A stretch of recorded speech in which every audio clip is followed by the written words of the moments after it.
rahimahullah. This 40 hadith is a blessing of Allah subhanahu wa ta'ala. He kept it with the scholars and then we got it. It's a ni'mah from Allah subhanahu wa ta'ala. So before we go to the hadith, why we should learn? We ask ourselves why we should learn. Brothers, as we know, we are a servant of Allah subhanahu wa ta'ala. And to be a servant, you have to worship Allah subhanahu wa ta'ala. And then worship,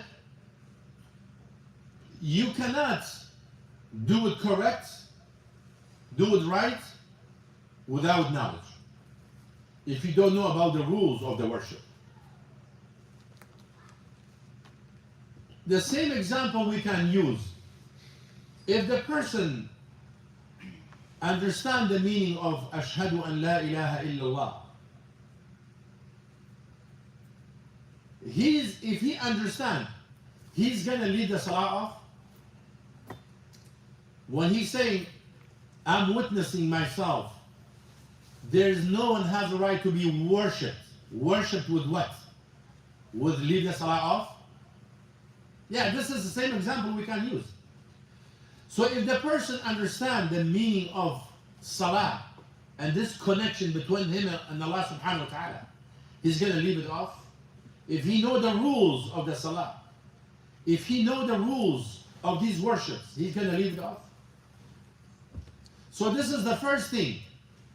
That's why we have to learn, because we have two different knowledge. Knowledge which is obligation, and knowledge is good to learn, is beloved to learn. The obligation one, you have to know how many rak'ah you pray and how to pray. This is wajib. Month of Ramadan, wajib for you. You have to know how to fast. From what time to what time? You have to know what you're doing. So this is the wajib. But is mustahab when you encourage knowledge, when you increase your knowledge. When you increase your knowledge, is mustahab, is beloved, is good to have knowledge. So it's something you need it. You have to know what's the meaning of birr al-walidain. What's the meaning of to be good to my parents? So if you don't know, how are you going to be good to your parents? Because Allah obligated upon you. Allah obligated upon you to raise up your kids upon the right way. So if you have knowledge, how are you going to raise them up upon the right way? Allah make it obligation upon you to take care of your wife and your sisters and your daughters, and protect them and support them. If you don't know how you're going to do it, you've been commanded to command good and forbid evil. So if you don't know how you're going to do it, so all this stuff is good to do it. But anyway, the wajib is wajib, which is obligation upon you, and whatever is beloved is good to increase, but it's not wajib. If you leave it off, you stay with the level. فَاسْأَلُوا أَهْلَ الذِّكْرِ إِن كُنتُمْ لَا تَعْلَمُونَ. You're going to stay in level. Ask the people of knowledge if you don't know. We know that Prophet sallallahu alaihi wasallam, he gave an example about the one who accepted the truth and the one who not accept the truth. He gave an example with the land, with the soil, with the earth. He said, مثل ما بعثني الله به من الهدى والعلم كمثل غيث أصاب أرضا فمنها طائفة طيبة قبلت الماء فأنبتت العشب الكلى والعشب الكثير، وطائفة أجاذب فأمسكت الماء فنفع الله بها فشرب منها الناس وسقوا وزرعوا، وطائفة قيعان لا تمسك ماء ولا تنبت كلأ، فذلك مثل ما بعثني الله به من الهدى والنور، فعلم وعلم، وفي رواية فعلم وعمل، ومن لم يرفع بذلك رأسه. So he gave this example. He said he spread the people to three type of people as a three type of land. He gave an example. He said some of the soil, when the rain coming down, take the water, and then all type of different plants coming out, planting. Nice and good soil. Cut the water, and all type of fruits and vegetables and food and you know of hay for their animals. So for them and for their animals. And then he said, and type of soil holding the water, the water doesn't go down, keeping the water, and people getting benefit. They drink from it, and then they giving water to their animals, to their lands. So they use the water. They getting benefit from the water. And he said there's a type of soil doesn't keep the water, doesn't grow any type of vegetables and fruits.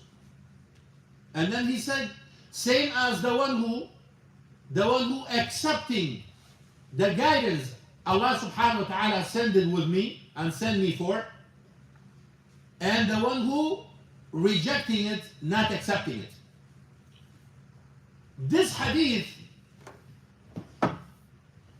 need a good English to explain it, not my English. But I do my best.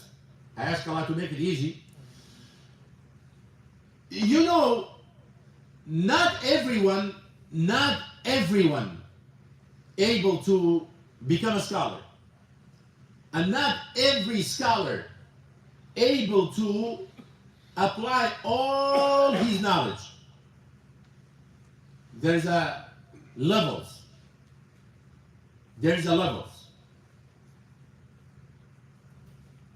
Right? There is the levels between the people. Some people, they have ability to learn, and some others they don't. Some people they learn, they're not getting benefit from their knowledge. But some people they're not learning, they get benefit from the from questions. They ask. They know they have no knowledge, so they ask. They not do anything without question. So they doing better than the one who have knowledge. Because there's some people they have knowledge. You know barakatul ilm, the barakah of ilm. You know barakah, right?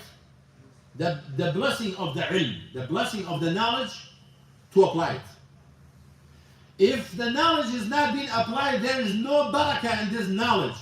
And this is the qism, this is the type of people Allah subhanahu wa ta'ala mentioned in the Quran, وَأَضَلَّهُ اللَّهُ عَلَىٰ عِلْمٍ. He proved that have a knowledge, but Allah subhanahu wa ta'ala, he said, Allah give them a misguidance. Why? Because they're not getting benefit of their knowledge. They have knowledge, they not apply it. Same as the shaitan. He had knowledge about Allah subhanahu wa ta'ala. When Allah subhanahu wa ta'ala told him to make sujood for Adam alayhi salam, he doesn't say why. He doesn't say, shaitan, he doesn't say why. He said, how am I going to make sujood for someone you created him from the dirt and you created me from the fire? And I'm better than him. Arrogant. He doesn't say why. Because he knows. He have knowledge. But he's been out of Allah's mercy. The same thing. That some people, they have knowledge. But they not applying their knowledge. And some others, they don't have knowledge. But they not do anything without questions. Without make sure. So they have more benefit than them. That's why the barakatul ilm, the blessing of knowledge, when you apply it. When you apply what you know. And this is the blessing there. This is the benefit. We know some people, they're doing good. They're doing good in the salah. They're doing good with the fasting. They're doing good with the amr bil ma'ruf, command good and forbid evil. They're doing good with the Quran. They're doing good with the Sunnah. They're doing good with, all type of, Sunnah. They are on the top of the people. They are the head of the people. They are on the head of the people. But some others, they don't have too much knowledge, and they're not doing good with all this. They have shortcoming with the Quran. They have shortcoming with. But still, they have good. The first type of people, like a first type of the land, hold the water, and then all type of, vegetables and fruits growing in this soil and this land. As a first type of people. And then the second one, the soil holding the not drinking water. The water is not going down fast. Holding the water, people getting benefit. Animals getting benefit. Insects getting benefit. Birds getting benefit. And they water their gardens with this water. So it's the same type of the second type of people. They're not doing everything good as the first people, but still they have benefit. If he have no knowledge, he supports the people of knowledge. If he's not able to make da'wah, to call to the religion of Allah, he's supporting those who doing this. If he's not able to command good and forbid evil, he's standing up for the people who doing this. So, and then the third type of people, they are ignoring everything. They ignore the Quran, they ignore the revelation, they ignore the Sunnah of the Prophet ﷺ, they ignore the Salah, they ignore the fasting. Same as the land, not holding the water, and nothing grow. No plant. They call it qi'an. Some soil, doesn't matter how much amount of rent, not grow anything. Nothing grow from this soil. And there's some people like this. So we need to know Allah subhanahu wa ta'ala to worship Him. We have to know what's the worship, what type of worship, what's the meaning of worship, to worship Allah subhanahu wa ta'ala. And also we have to know how to worship. There's the three things. Who is Allah subhanahu wa ta'ala? How to worship Allah subhanahu wa ta'ala? And what's the meaning of worship? This is the three things. It's very important for every Muslim to know. Otherwise, you see the chaos happening in the world. Everything is upside down today. Why? Because people are away from Allah subhanahu wa ta'ala. We're talking about the Muslim land. We're not talking about the non-Muslims. We're talking about Muslim land. You go to any city in these countries, like West, if you go to any city, the majority of the corner stores, they sell haram, Muslims. Right? Right? Or I'm not right? Yes. Correct me if I'm not right. No, if I'm not right, I want to be corrected. I want to know. Any city you go, any city, the majority of the corner stores selling all type of haram, they're Muslims. Right? Yes. Okay. We are Muslims. Allah subhanahu wa ta'ala, He mentioned in the Quran, كنتم خير أمة أخرجت للناس تأمرون بالمعروف وتنهون عن المنكر وتؤمنون بالله. Allah subhanahu wa ta'ala, He mentioned, O Ummah of the Prophet Muhammad sallallahu alayhi wa sallam, you are a best nation. Allah subhanahu wa ta'ala choose you. Choose you. For what? To command good and forbid evil. To command good, forbid evil. بمعنى الخيرية، هذه الخيرية كنتم خير أمة، هذه الخيرية مربوطة بالأمر بالمعروف والنهي عن المنكر. إذا توقفت الأمر بالمعروف والنهي عن المنكر ارتفعت الخيرية. لابد أن نفهم. We have to know. He said, you are best nation. Allah chose you. Best. And this best is connected to two things. You will be best. Command good, forbid evil. So if we leave command good, forbid evil, the word of best is going to be removed from us. Do we understand? We have to know. We have to know. Then we are, we being commanded to command good and forbid evil. Who don't know, these people or majority of people, you think they don't know what they're doing is haram? Not possible. Okay, if the person don't know, if we don't know, if we're making mistakes, we don't know. Allah subhanahu wa ta'ala, He's looking for you to forgive you. He's looking for you to forgive you. And He legislates for you to say, رَبَّنَا لَا تُؤَاخِذْنَا إِن نَسِينَا أَوْ أَخْطَأْنَا. He legislates for you to say it every night. To say it every night before you sleep. If you're not reading Baqarah every day.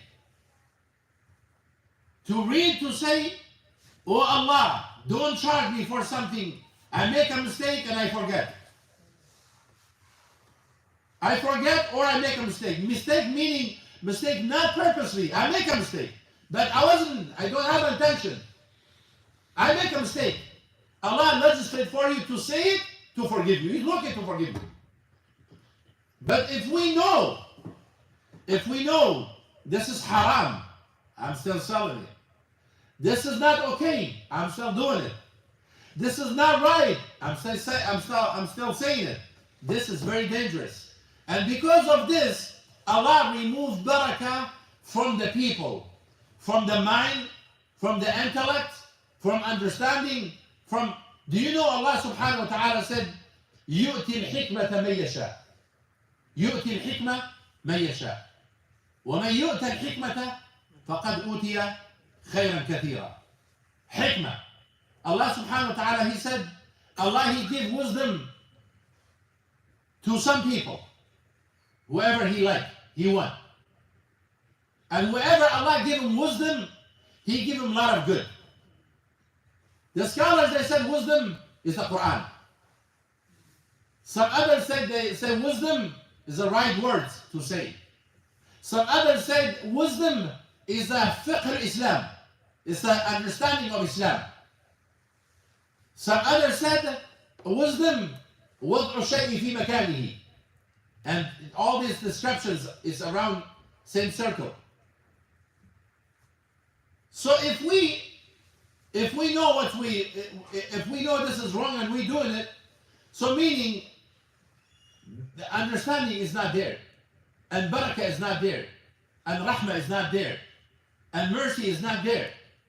So this is the problem, So we need to learn, but by learning we really in need of practicing of the knowledge. Do you know the companion, Radwanullahi ta'ala alayhim, they used to memorize 10 ayah, they not leave it off until practice it, then go to memorize another 10 ayah. Every 10 ayah, they practice and then they go to learn more, to memorize more. We just like a parakeet, parrots. Which one is talking? Which one is talking? Huh? Parrots? Yeah, so we just like parrots, who memorize the ayat and without, knowing. That this is the wallahi, this is really, really a serious problem we have. And that's why we see all these corruptions. That's why we see all these corruptions between the Muslims. We not try to practice what we know. So Allah subhanahu wa ta'ala, He command the Muslim, وَلَا تَقْفُ مَا لَيْسَ لَكَ بِهِ عِلْمٍ إِنَّ السَّمْعَ وَالْبَصَرَ وَالْفُؤَادَ كُلُّ أُولَٰئِكَ كَانَ عَنْهُ مَسْئُولًا. Allah subhanahu wa ta'ala, He said, don't follow something you don't know. Don't follow something you don't know. Meaning, don't talk about something you don't know. Because what Allah subhanahu wa ta'ala give you, vision, hearing, heart, Allah will ask you on the day of judgment for it. Allah, this is the material of learning. The vision, hearing, and heart. الله أخرجكم من بطون أمهاتكم لا تعلمون شيئا وجعل لكم السمع والأبصار والأفئدة لعلكم تشكرون. Allah, He brought you out from the stomach of the mother. You don't know anything. But Allah subhanahu wa ta'ala, He create for you hearing and and vision and heart for you to learn, to know, to memorize. So this is the ni'mah from Allah subhanahu wa ta'ala. He give it to us, this material. So if we not use it to learn, and learning if we not practice, and practicing is not the right way, so how are we gonna look for the pleasure of Allah subhanahu wa ta'ala? How are we going to looking for the mercy of Allah subhanahu wa ta'ala if we have no mercy for yourself? How are you asking for Allah subhanahu wa ta'ala to have mercy on you? Allah subhanahu wa ta'ala, Prophet sallallahu alaihi wasallam, He said, "Irhamu man fil ardi yarhamkum man fis sama." Have mercy for those who upon the earth, the one in the sky, He will have mercy for you. So one of the people, yourself, if you have no mercy for yourself, how are you going to have mercy for your friends? If you have no mercy for your family, how are you going to have mercy for your neighbor? If you have no mercy for your brothers and sisters, how are you going to have mercy for your cousins? So we have to understand, brothers, this is very important to understand. And if you have no mercy for yourself, nobody's going to have mercy for you. Wallahi, sometimes, the person, he's doing something wrong. You're telling him, don't do it. He's telling him, don't do it. And this person, he said, why are you doing it? This person remind him, don't do it. And then in the end, and he keep doing it. And then when he hurt himself, in the end, the people who reminded him, they will say he deserved it. Because he not listened to no one. Is that right? This is happening? This is happening, brothers. This is happening. When they see you have no mercy for yourself, everybody telling you you're going to hurt yourself. Man, don't do that, you're going to hurt yourself. And you have no mercy. People was worried about you. But when they see you careless, you don't care about yourself. And then in the end they said, no, he deserved it. Deserve it. Right? So, to have a mercy, to looking for the mercy of Allah subhanahu wa ta'ala, you have to look to worship Allah subhanahu wa ta'ala right way. The Prophet sallallahu alaihi wasallam, he said, "Inna Allah qasama al-arzaqa baynakum. Inna Allah qasama al-arzaqa baynakum. Fattaqu Allah wa azmilu fi al-talab." Meaning, Allah subhanahu wa ta'ala, He write for everybody's portion. He write for everyone his portion of provision. Allah write for every single one. Whatever is written for you is for you. Is coming. He said, Allah, He writes everybody's portion of provision. But He said, fear Allah, look for your portion right way. Look for your portion right way. Meaning, don't look for it from a haram way. I think I give this example before, if you remember, or some of you. Ali ibn Abi Talib, Amir al-Mu'mineen radiallahu anhu wa arda, he went to the masjid. He went to the masjid to pray, and he had his horse. And then he got down, and then he was about to tie his horse outside the masjid. There's a young boy. He said, "I'll hold it for you. You don't have to tie it." And then, so he went inside to pray. And then the guy, he took the rope, on the head of the horse, and he took it, and he left the horse over there. And then he went to the market. He went to a guy. He sold it to one guy for whatever amount. They mentioned, 4 dirham, to dinar, whatever. I don't remember exact amount. Like 2 dirham. And then Imam Ali radiallahu anhu, when he finished, he came out, he found the horse. The horse doesn't go away. And then he see the rope is gone, and the young boy is gone. So he ride the horse, and he went to the market, and then he went to the same guy, the boy he sold to him. He knew this is belong to his horse. He said, "Do you want to sell this?" He said, "Yes." He said, "How much?" He said, 2 dirham. He said, "From where you got this?" He said, "There was a boy, he just came, he sold to me. For this amount, I'm selling to you the same amount." He said, "Subhanallah." He said, "Wallahi, when I enter the masjid, I make my intention after salah to give him 2 dirham.